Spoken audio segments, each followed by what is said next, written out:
L'ennemi public numéro un, si j'ose le terme, c'est Mélenchon et toute sa clique. Ce sont des gens qui sont racistes, puisque je rappelle quand même qu'ils insultent les Blancs matin, midi et soir. Ce sont des vrais salopards. Dès que vous mettez un pied en Espagne, vous mettez un pied en France en réalité. Et donc il ne fut ni la guerre, ni la crise économique, c'est en réalité des déplacements migratoires sur lesquels volontairement les socialistes ont failli. Entre des gens d'Afrique subsaharienne, d'Afrique noire et les gens du Maghreb, ça ne se mélange plus. Et donc quand vous avez plus ce mélange, vous avez plus d'assimilation. Moi je vous demande pas de faire grand chose.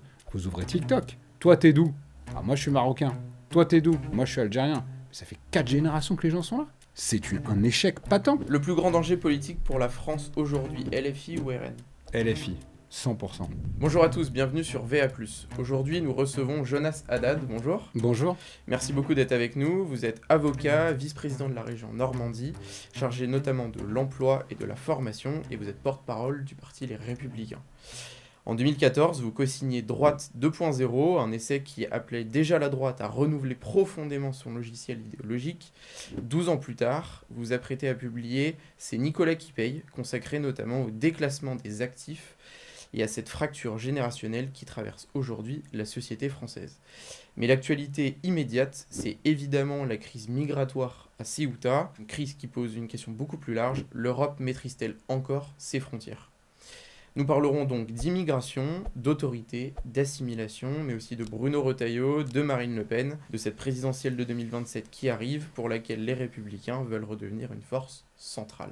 Pour commencer, à Ceuta, sur cette situation migratoire hors de contrôle, vous avez employé le mot d'invasion. Et comment peut-on faire preuve d'aussi peu d'empathie vis-à-vis de ceux qui ont subi ce qui ressemble aujourd'hui à une invasion? Est-ce que cette situation actuelle que l'on voit encore aujourd'hui dans cette enclave vous donne raison? Je pense que, comme beaucoup de Français, j'ai été bouleversé en plein milieu de l'été par ces images d'une femme qui était en sanglots, entourée de ces clandestins qui rentraient dans sa ville, la ville peut-être où il y avait également ses aînés ou ses ancêtres, et qui disait à la télé, s'il vous plaît, aidez-moi. Si tengo ganas hasta de llorar. No se puede. Esto no se puede de verdad. No se puede. Necesitamos ayuda. Il rentre dans les maisons et on voyait des photos, on voyait des vidéos, on voyait la police espagnole qui était complètement dépassée et on voyait l'artisan de ce chaos, M. Sanchez, dire que c'était des mafias qui avaient violé l'intégrité territoriale de l'Espagne. Et donc, en fait, je me suis dit, je ne peux pas rester sans rien faire et sans rien dire. Et ce que j'ai dit à la télé, et ce que je redis aussi à votre micro, c'est que si demain, les alliés de M. Sanchez, les socialistes français, étaient au pouvoir en France, nous aurions les mêmes scènes qu'à Ceuta. Parce qu'on a vite oublié, par exemple, qu'à Mayotte, on a eu récemment, encore il y a peu de temps, parce que vous savez, une actualité en chasse une autre. Tout à fait. Et en fait, récemment encore, il y avait à Mayotte des difficultés de cet ordre-là. Mais demain, ça pourrait parfaitement arriver en France. Et les appels d'air qui sont créés par les politiques socialistes en Espagne, ça recrée exactement les mêmes conséquences en France. Donc c'est pour ça que je me suis dit, il faut vraiment tirer la sonnette d'alarme pour que les gens, dans la torpeur estivale, quand ils sont à la plage et qu'ils mangent leur glace, ils rentrent et ils disent, il s'est quand même passé quelque chose, j'ai pas envie qu'ils se repassent la même chose en France. Et surtout que les images sont assez impressionnantes. Ici, même sur VA+, on a été un des premiers médias à les sortir. Au fond, maintenant que on a plus de recul, selon vous, qu'est-ce qui s'est passé réellement à Ceuta? Est-ce que c'est une crise migratoire? Est-ce que c'est une défaillance de l'Espagne et de sa politique diplomatique? Ou est-ce que c'est une attaque véritablement des frontières européennes? C'est un peu des trois. D'abord parce qu'en avril, les socialistes espagnols disent de façon délibérée « nous voulons régulariser tous les clandestins ». Donc vous avez évidemment toutes les mafias, et c'est pas moi qui le dis le terme de mafia, c'est le terme du Premier ministre espagnol.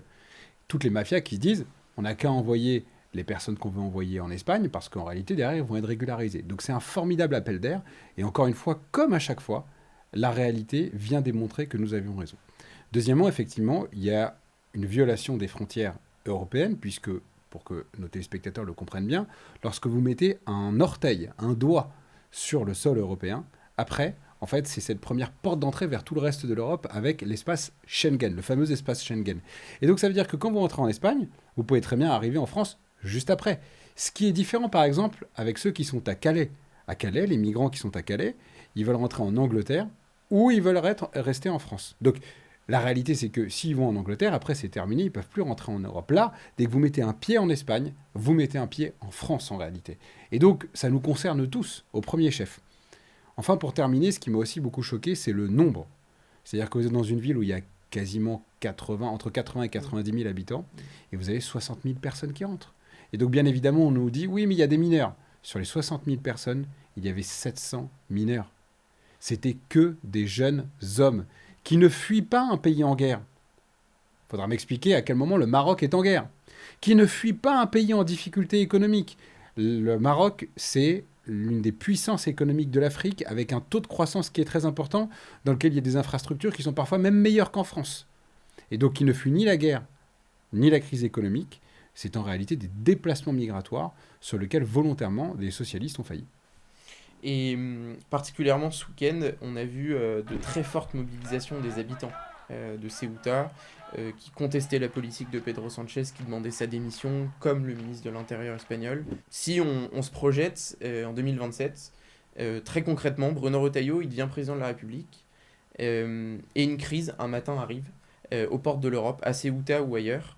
Quelles sont les 3 premières décisions que l'on demande quand on sait ce qui s'est passé avec l'imbroglio entre une partie dont Giorgia Meloni a proposé un certain nombre de mesures, que la France typiquement n'a pas voulu signer cette charte, enfin, en tout cas cette volonté de travailler en européen.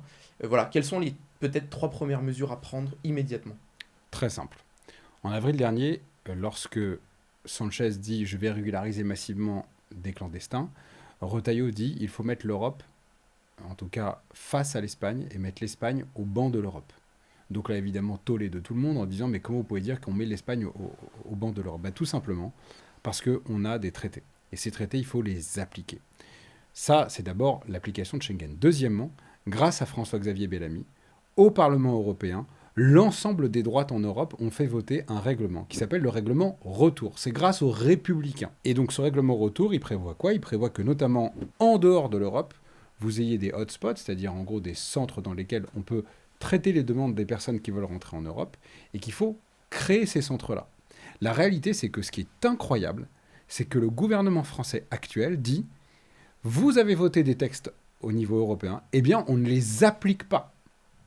C'est-à-dire qu'en permanence, les macronistes qui nous expliquent que c'est les plus grands Européens, que ce sont des fervents défenseurs de l'idée européenne, là, le Parlement européen a voté quelque chose et il ne l'applique pas. Donc si nous sommes au pouvoir demain, nous appliquerons le règlement Retour en créant des centres qui font en sorte que les gens ne soient pas sur le territoire. Parce que vous le savez bien, lorsque les gens sont sur le territoire, c'est beaucoup plus compliqué de les en faire sortir.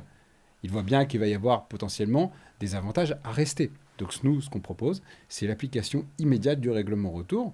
Et comme ça, en fait, si vous voulez, on arrive à faire cette coopération européenne qui fait en sorte qu'on maîtrise notre immigration. Mais enfin, on est quand même le seul continent qui s'empêcherait d'avoir une politique migratoire. À quel titre? Pour quelle raison? Et donc, c'est ce qu'on fera lorsqu'on sera élu, je l'espère, en mai 2027. Et si on prend une situation très précise, quand un étranger arrive légalement en France, au fond, qu'est-ce que la France doit concrètement exiger de lui en retour? Alors, d'abord, il faut appliquer le Code civil, qui est aujourd'hui pas respecté, matin, midi et soir. Le Code civil dit que lorsqu'une personne est en France et qu'à terme, elle veut avoir la nationalité française, elle doit suivre un parcours d'assimilation. Voilà. Donc c'est simple, moi je suis juriste, j'applique le droit. Donc il faut s'assimiler. C'est-à-dire quoi s'assimiler? D'abord, en réalité, renoncer à une partie de ce qu'on a fui. Si vous quittez un pays, c'est parce que vous n'êtes pas heureux dans ce pays. Ou alors parce que vous voulez une vie meilleure. Donc l'objectif n'est pas d'amener dans le pays dans lequel vous allez exactement vos coutumes, vos pratiques, votre rapport aux femmes et votre difficulté potentiellement à vous intégrer. Bien évidemment, c'est toujours plus difficile quand on est un immigré de s'intégrer. Si moi demain je vais au Japon, je vais un peu galérer, c'est normal.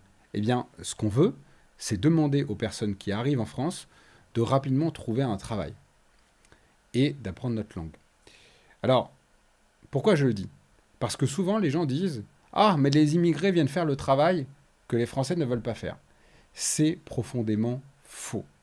Si on regarde les chiffres de l'INSEE et de l'OCDE, nous avons l'immigration la moins au travail d'Europe. C'est-à-dire que les gens viennent le moins travailler en France. Dans le reste des pays, ils viennent pour bosser. En France, ils ne viennent pas pour bosser.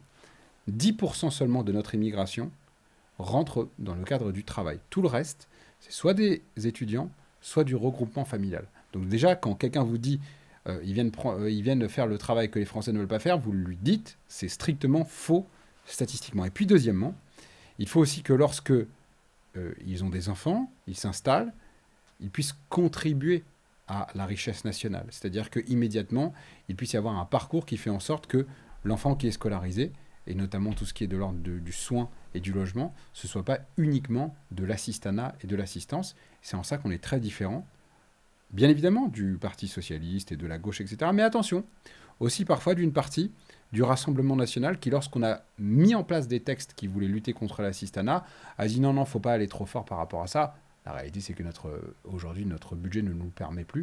Donc c'est pour ça qu'on est assez ferme là-dessus.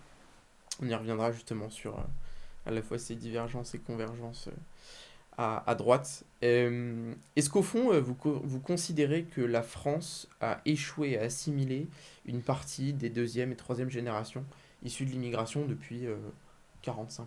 La réponse est évidemment oui. Vous regardez ce qui était l'immigration, parce que là aussi, les chiffres de l'INSEE sont très clairs. Environ un Français sur 3 a un parent qui est d'origine immigrée en France. Okay, donc, il n'y a pas de problème structurel avec un Français sur 3 dans notre pays. Mais la réalité, c'est que dans les années 60-70, lorsque les personnes arrivaient, on leur expliquait ce que c'était que le modèle français, on leur expliquait l'histoire de la France sans la culpabiliser, et on leur disait, voilà vers quoi tu dois tendre. Et donc cette assimilation, elle permettait de créer un creuset. Ça ne veut pas dire que vous deviez vous renier, ça ne veut pas dire que vous deviez oublier d'où vous veniez, mais vous adoptiez le mode de vie à la française. Et donc, à partir du moment où, d'abord, l'éducation nationale a dit, on n'a plus rien à transmettre, il n'y a plus de verticalité, tout se vaut, en réalité, et surtout, la France a été une puissance colonisatrice. Et puis, d'un autre côté, vous avez amené beaucoup plus de masse de personnes à assimiler. Eh bien, vous connaissez la phrase, on peut assimiler des individus, mais on ne peut pas assimiler des peuples. On peut assimiler un grand-père italien ou une grand-mère espagnole ou algérienne, mais on ne peut pas, lorsque vous concentrez des populations dans un même endroit, vous ne pouvez pas leur demander de renoncer à ce qu'ils sont.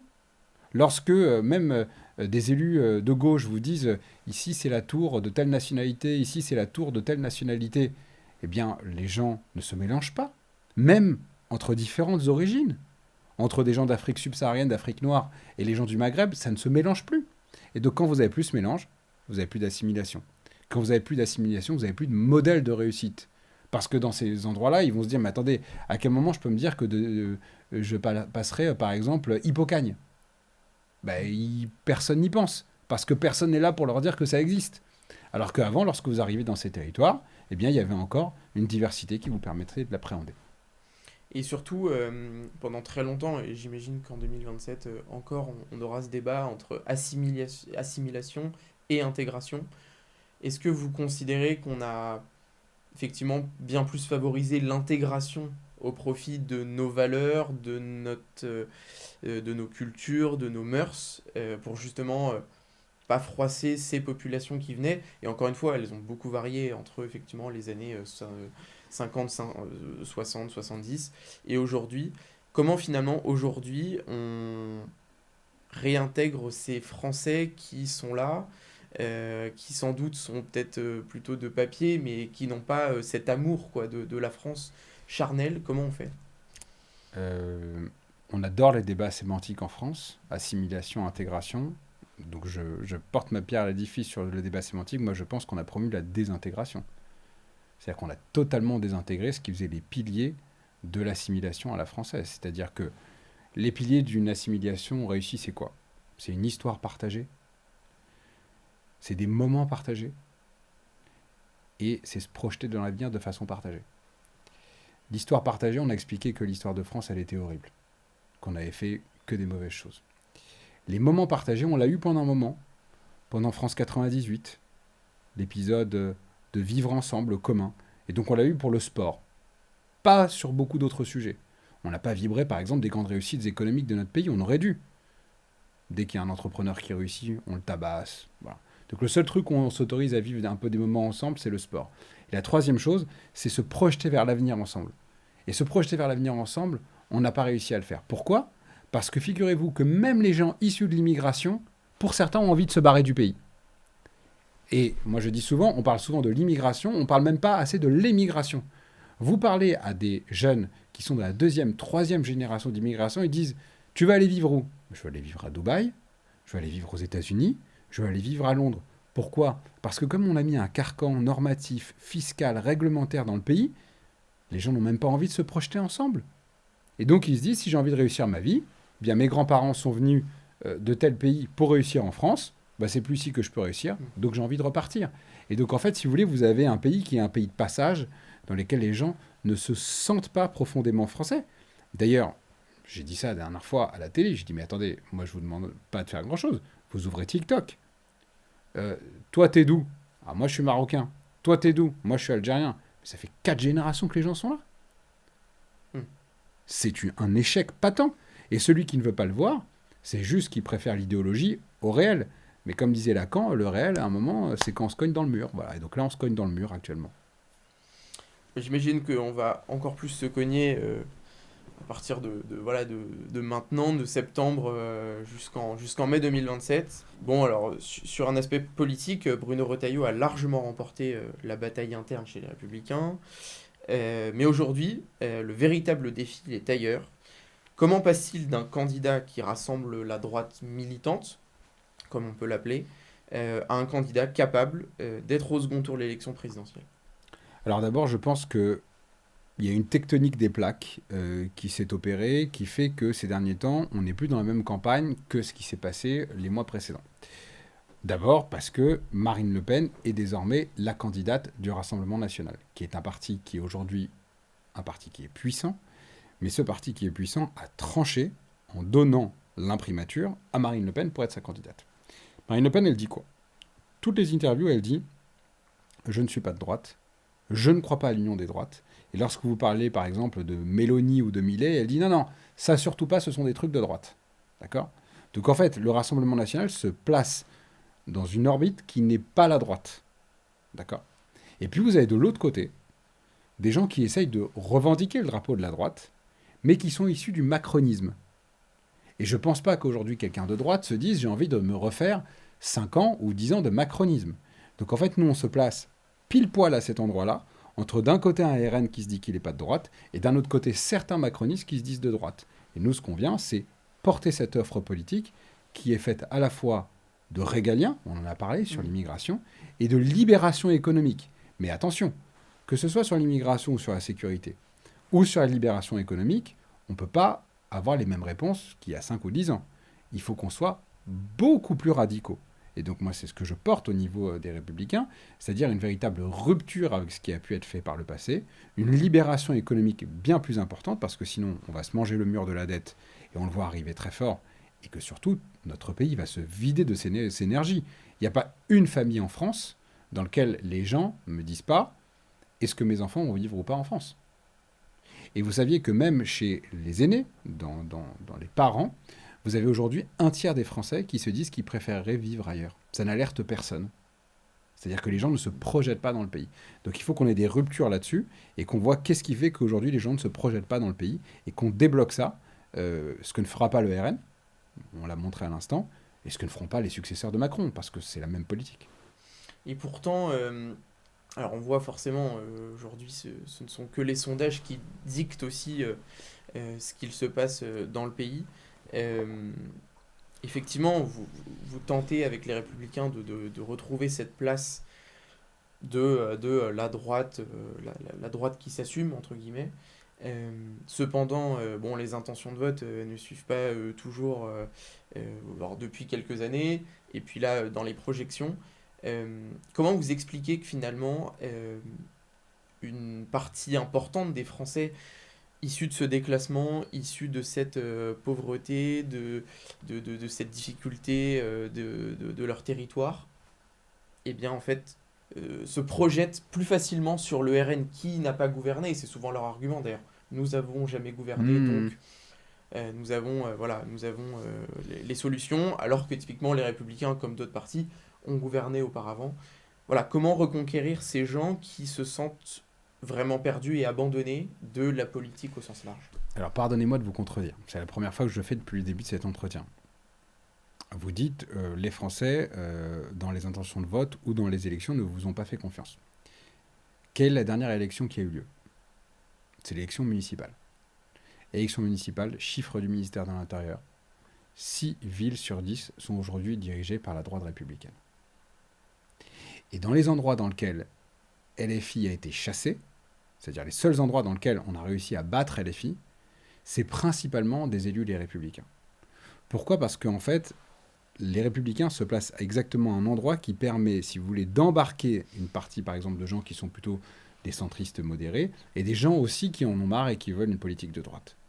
La difficulté, c'est que si on choisit d'autres alternatives, en fait, les gens vont le percevoir comme une forme de double populisme, j'aime pas ce terme-là parce qu'il veut tout dire et rien dire, entre RN et LFI. D'accord? Et moi, je veux pas de ça. Je veux qu'on puisse faire en sorte que la droite puisse, d'abord, évidemment, porter son projet, mais aussi dégager LFI.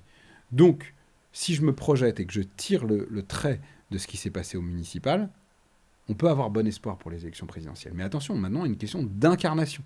Comment on fait en sorte pour ce qu'on a réussi à dire lorsqu'on dit « je vais être votre maire », l'élu préféré des Français. Hein. Ouais, L'élu préféré des Français. Ouais. Alors, dites-vous bien une chose, c'est que dans les élus préférés des Français, 6 sur 10 sont de la droite républicaine. Comment on fait pour que ce qu'on a fait naître au niveau municipal, on le poursuive au niveau national? C'est très simple. Faire exactement la même chose qu'au niveau municipal, c'est-à-dire créer des rassemblements. Bien évidemment, Bruno Retailleau ne pourra pas être le candidat que des Républicains. Il faudra qu'il aille un peu aux marges, c'est-à-dire sur le centre-droite, et aussi un peu plus à la droite de la droite. Moi, je connais par exemple des gens qui ont voté pour Éric Zemmour, qui sentent très bien que ces derniers temps, c'est pas une candidature qui a le vent en poupe, et qui me disent on a envie que la droite puisse percer, le RN n'est pas un parti de droite, on va voter pour vous. Vous voyez? Et donc en fait, par exemple, des électeurs qui ont pu être pendant un moment séduits par ce discours-là, peuvent se dire, bah, venez, on va voir ce qui peut gagner. Parce que ça sert à rien de voter pour des partis qui font 0,7 aux législatives ou 1%. Ouais. Donc voilà. Donc nous, on veut être l'offre alternative de droite. Et qu'est-ce que vous répondez aux personnes qui vont considérer que Bruno Retailleau était un opposant à la politique de Macron, mais sous un contexte particulier est devenu son ministre de l'Intérieur, puis est reparti, puis aujourd'hui se retrouve être une nouvelle fois son opposant? Comment on explique aux électeurs ce va-et-vient dans une situation, encore une fois, à la suite de la dissolution, qui était politiquement très instable et qui l'est toujours? Voilà, comment on explique ça à un électeur? On l'explique encore plus sur Valeurs Actuelles. Vous avez fait votre couverture sur Bruno Retailleau qui, quand il était au gouvernement, a dit le macronisme est mort. Bruno Retailleau n'a jamais été le ministre d'Emmanuel Macron. Il a été le ministre de Michel Barnier dans un gouvernement de cohabitation qui, à l'époque, n'avait qu'un seul objectif, c'est de faire en sorte que Madame Lucie Castet ne soit pas première ministre. Vous vous en souvenez de ça? C'est-à-dire qu'en gros, c'était soit une alliance LFI-PS, alliance horrible, scélérate. D'ailleurs, le PS en paiera encore les conséquences, parce que ce qu'ils ont fait, c'est absolument abominable. Et puis, d'un autre côté, une alliance qui allait, effectivement, de ceux qui soutenaient Macron jusqu'aux Républicains, pour faire en sorte qu'il n'y ait pas LFI, qu'il n'y ait pas le NFP. Voilà. Donc, dans ce cadre-là, effectivement, Bruno Retailleau est rentré, et puis, pendant qu'il était ministre, il s'est quand même sacrément, de l'intérieur, opposé à la politique d'Emmanuel Macron. L'Algérie, le bras de fer avec l'Algérie, je pense que vous l'avez aussi beaucoup traité, mais sur plein d'autres sujets. Je prends un exemple tout bête. Pendant des années, on parlait de la circulaire Valls. Vous savez, la fameuse circulaire qui permet de régulariser massivement des personnes qui sont en situation irrégulière. Première décision de Bruno Retailleau, on supprime la circulaire Valls. Conséquence immédiate, le nombre de régularisations a baissé. Donc si vous voulez, on ne peut pas dire que c'était le ministre d'Emmanuel Macron. On peut dire que c'était une forme de cohabitation. Et donc aujourd'hui, en sortant du gouvernement, puisque cette coalition, en réalité, a volé en éclats, le terme de bloc central est une fiction, une chimère. Je ne l'ai pas encore mentionné, mais... Oui, mais vous pouvez, hein. mais pour moi, c'est une chimère. Et donc cette chimère, comme toutes les chimères, est condamnée à mourir plus rapidement qu'un être homogène. Et un dernier mot sur donc, ces candidats dits du bloc central. avec un candidat donc de centre qui est Édouard Philippe, sans doute un peu plus de centre-gauche, Gabriel Attal, et puis de l'autre côté, LFI. Comment vous mettez en ordre de bataille pour contrer ces personnalités? J'imagine d'abord LFI en premier lieu, mais voilà, comment vous travaillez vos discours pour contrer ces personnalités-là? Alors d'abord, il y a une gradation à établir, et vous l'avez fait dans votre question. L'ennemi numéro un, l'ennemi public numéro un, si j'ose le terme, c'est Mélenchon et toute sa clique. Ce sont des gens qui provoqueraient immédiatement l'explosion de la France s'ils étaient élus. D'accord? Donc ce sont des gens qui contestent la démocratie, ce sont des gens qui contestent la police, ce sont des gens qui appellent à la haine, ce sont des gens qui manifestent avec des terroristes, ce sont des gens qui sont racistes, puisque je rappelle quand même qu'ils insultent les blancs matin, midi et soir, ce sont des vrais salopards, hein. J'ose le terme et je l'ai déjà utilisé à plusieurs reprises. Ça, pour moi, c'est l'ennemi public numéro un. D'accord? Les autres, après, sont des concurrents dans le cadre de débats politiques qui n'ont rien à voir avec ces questions-là. Et dans ce cadre-là, en fait, si vous voulez, comme je l'ai dit tout à l'heure, c'est-à-dire qu'il y a des gens qui sont un peu les héritiers de ce macronisme-là. Et dans ce macronisme qui était déjà en même temps, il y a des tendances différentes. Il y a une tendance où Édouard Philippe se dit être un homme de droite, et il y a une tendance de Gabriel Attal qui explique qu'il n'a aucune valeur commune avec les Républicains, que jamais, en tout cas c'est ce que j'ai entendu de la part des porte-paroles de Gabriel Attal, que jamais ils feront campagne commune avec les Républicains. Ce qui n'est pas notre cas. Nous, notre objectif, c'est pas de se dire on veut parler qu'à nos militants et nos adhérents. Nous, on veut pouvoir aussi expliquer aux gens qui ont voté Macron qu'ils se sont trompés à l'époque. Je donne souvent cette statistique parce qu'elle est éclairante. Sur la question de l'immigration ou de la sécurité. 70% des électeurs, quelle que soit leur appartenance politique, sont favorables à la réduction de l'immigration. Au Parti socialiste, les électeurs du Parti socialiste qui disent « j'ai une carte, j'aime le Parti socialiste », il y en a 60% qui veulent réduire l'immigration. C'est-à-dire que même chez les socialistes, nous avons raison. Ça veut donc dire que rien n'est perdu pour aller séduire des électeurs macronistes si on veut pouvoir avoir une majorité. Nous, notre objectif, c'est pas d'être une secte pour faire 2-3%, c'est de gagner la majorité nationale. Et dans les préoccupations, évidemment, que vous allez devoir porter d'ici 2027, il y a votre prochain livre qui va sortir, qui s'intitule « C'est Nicolas qui paye ». Alors la question est très simple, qui est ce Nicolas ? Alors Nicolas, pour ceux qui ne le connaissent pas, mais je pense que vos lecteurs le connaissent, c'est un jeune qui a 30 ans, qui se fait écraser d'impôts et de fiscalité, et qui se dit que finalement, et c'est ce terme que j'emploie souvent, il a le pire rapport qualité-prix au monde. C'est-à-dire entre ce qu'il paye en permanence, ce qu'on lui demande de faire, et la qualité de ce qui est proposé par, je dirais, le service public France, c'est un scandale. Qu'est-ce qui ne fonctionne plus?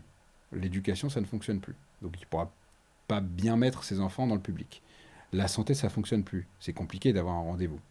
Et puis l'hôpital public est en déchéance. La justice, ça ne fonctionne plus, puisqu'on a des problèmes voilà. Et donc, on se dit, mais où est passé tout mon pognon? Où passe tout cet argent qui m'est prélevé pour, je rappelle, un pays qui est le pays le plus prélevé au monde de la part de l'OCDE.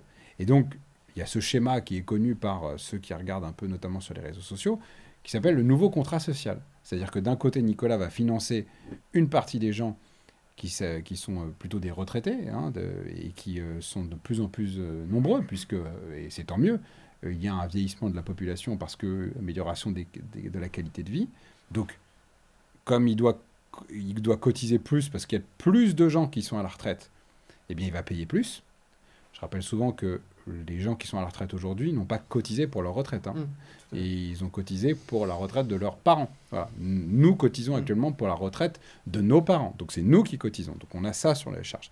Et puis d'un autre côté, pour des gens qui sont issus de l'immigration, et qui, comme je l'ai dit tout à l'heure, sont les moins au travail d'Europe. Donc il faut bien payer ça. Je donne souvent cette statistique parce qu'il faut que les gens aient connaissance de ça. Aujourd'hui, les hébergements d'urgence en France, donc qui sont réservés notamment, normalement, aux SDF, c'est 50% d'étrangers en situation régulière. 50% de la place est occupée par des étrangers en situation régulière. Dans les logements sociaux, hein, voilà, 40% des logements sociaux sont occupés aujourd'hui par des Algériens. Je ne mets même pas toutes les nationalités. 40% des logements sociaux en France. Donc Nicolas, il n'aura jamais le droit au logement social. Et pourtant, c'est lui qui paye. Donc ce que je veux vous dire, c'est qu'en fait, on a toute une classe, toute une génération qui se dit, mais finalement, où est la promesse républicaine? On m'avait dit que on a la meilleure santé au monde. On a le meilleur modèle social au monde. Donc ce que je dis, c'est que le modèle social français est à l'agonie. Et j'essaye d'en faire l'autopsie. Qu'est-ce qui a fait crever le modèle social? Eh bien, pour moi, ce sont les décisions des politiques précédentes. C'est pas les retraités. On dit souvent les boomers, ils sont responsables. Non, ils profitent d'un système qui a été voté, construit par des politiques irresponsables. Et pareil de la part des immigrés. Ils n'ont pas inventé un système. Ce sont les politiques qui se sont gourés. Et donc moi, je veux corriger cette erreur en expliquant qu'il y a toute cette génération qui n'en peut plus. Est-ce que vous pourriez reprendre cette phrase que le français finalement qui travaille, c'est le dindon de la farce en France? Mais bien évidemment, c'est lui. C'est le dindon de cette farce. Mais cette farce, elle a été préparée par des cuisiniers abominables, qui sont les politiques des 40 dernières années, qui n'ont pas eu le courage. Le seul qui, paradoxalement, a eu un peu le courage, pour tout vous dire, je l'ai rencontré dans le cadre du bouquin, mais il a eu un courage après, hein, Souvent comme ça. sur la fin, c'est François Bayrou, qui a dit les choses sur la réalité qui pouvait se passer. Mais j'ai écrit d'autres choses, j'appelle ça la supplique des ex. Vous voyez, parce que maintenant, ils sont tous en train de se dire « Ah, mais oui, cette pauvre génération, vraiment, on est en train de l'étouffer. » Bah, t'es gentil, quand t'as été ministre de l'économie, quand t'as été Premier ministre, quand pour certains t'as été à des hautes responsabilités financières, et qu'on explique maintenant qu'on a étouffé toute cette jeunesse qui crée, qui entreprend, qui innove, ben, en fait, c'est comme en amour. Ça sert à rien d'expliquer les raisons de la rupture après la rupture. Tu prends les décisions quand t'es dans la relation. Parce que si t'es dans la relation et que tu fais pas le nécessaire, eh bien, madame, elle part. Ou monsieur, il part. Voilà. Et donc là, après la rupture, il vient nous expliquer, c'est bon, j'ai compris, faut me reprendre. Bah, on n'a pas trop envie de te reprendre quand tu nous as dit des bêtises et que tu as fait des bêtises pendant tant d'années et qui nous a placés dans cette situation-là. C'est eux les responsables. Vous savez, souvent les gens disent, oui, mais comment on fait confiance à la droite? Mais c'est pas ma génération de la droite. Moi, je suis pas responsable de ce qui s'est passé par le passé. On est en 2027. J'ai envie de porter une alternative, une autre offre politique, et c'est ce qu'on va faire avec ce bouquin. Est-ce que la France est devenue un pays dans lequel celui qui travaille, celui qui produit, celui qui paye ses impôts, a parfois le sentiment d'être finalement moins récompensé que celui qui bénéficie de ce système? Mais ce n'est pas un sentiment, c'est une donnée statistique. Je reprends encore les chiffres de l'INSEE que j'évoque dans mon ouvrage parce que je voulais qu'ils soient incontestables. D'accord ? Et je dis cette chose qui est très simple. Aujourd'hui, le système de redistribution est à peine profitable pour un ouvrier. C'est-à-dire que vous êtes ouvrier, vous travaillez, vous recevez moins que si vous êtes inactif. Je ne parle même pas des cadres. Les cadres, alors eux, ils sont tondus, tout ce qu'on peut leur tondre. L'ouvrier, normalement, ça devrait être une redistribution entre les différentes classes sociales. Eh bien, lui-même, il perçoit un tout petit peu plus que ce qu'il génère comme revenu. Non, le vrai jackpot, il est chez ce qu'on appelle les inactifs, c'est-à-dire à la fois ceux qui n'ont pas de boulot, encore plus avec les lois socialistes qu'il y a eu sur l'immigration. Je vous donne un exemple, sur l'AME ou sur le remboursement des soins. Quand vous êtes français, vous êtes remboursé à 75%. Quand vous êtes clandestin, vous êtes remboursé à 100%. Qu'est-ce qui explique cette différence de traitement? Je ne comprends pas. Et puis, bien évidemment, lorsque vous êtes retraité, et ça c'est une statistique que je donne aussi dans l'ouvrage, aujourd'hui, pour la première fois dans l'histoire de France, et on est le seul pays au monde à être comme ça dans le monde développé, vous avez plus de revenus lorsque vous êtes retraité que lorsque vous êtes actif. Donc c'est pas un sentiment, c'est un chiffre clinique, dur, mais d'une réalité. Bon, c'est ce qui sera pertinent à lire dans votre ouvrage. Je vais terminer par des petites questions courtes qui appellent du coup des réponses courtes si possible. Bien sûr. Mais voilà, à vous de voir. Le plus grand danger politique pour la France aujourd'hui, LFI ou RN? LFI, 100%. Marine Le Pen est-elle de droite? Non, et elle-même le dit. Édouard Philippe, homme de droite ou héritier du macronisme? Homme de droite. Saura-t-il tourner la page du macronisme? Immigration zéro, possible ou impossible? impossible, mais surtout pas souhaitable. Moi, si j'ai que des immigrés de talent, comme, je sais pas, Sigal de Snapchat ou Clooney, ça me va, c'est pas la question. La France doit-elle désobéir à certaines règles européennes si elles l'empêchent de contrôler son immigration? Elle ne doit pas désobéir aux règles européennes, elle doit les bâtir. Si le second tour oppose Marine Le Pen à un candidat de gauche, vous votez Marine Le Pen. Je veux pas que ça arrive, Bruno Retailleau sera-t-il au second tour de l'élection présidentielle? je le pense. Et enfin, Bruno Retailleau sera-t-il le prochain président de la République? S'il est au deuxième tour, il y a de fortes chances. Bon, Jonas Haddad, merci beaucoup d'avoir répondu à nos questions. Merci à vous pour votre invitation, On c'était très sympa. suivra évidemment cette campagne à la fois de Bruno Retailleau, à la fois des Républicains, dans les prochains mois. Et nous aurons l'occasion aussi de reparler de votre prochain livre, qui, je rappelle, s'intitule « C'est Nicolas qui paye ». Merci beaucoup d'avoir suivi ce grand entretien. Pensez à vous abonner et à nous laisser votre avis en commentaire. Et à très bientôt sur VA+.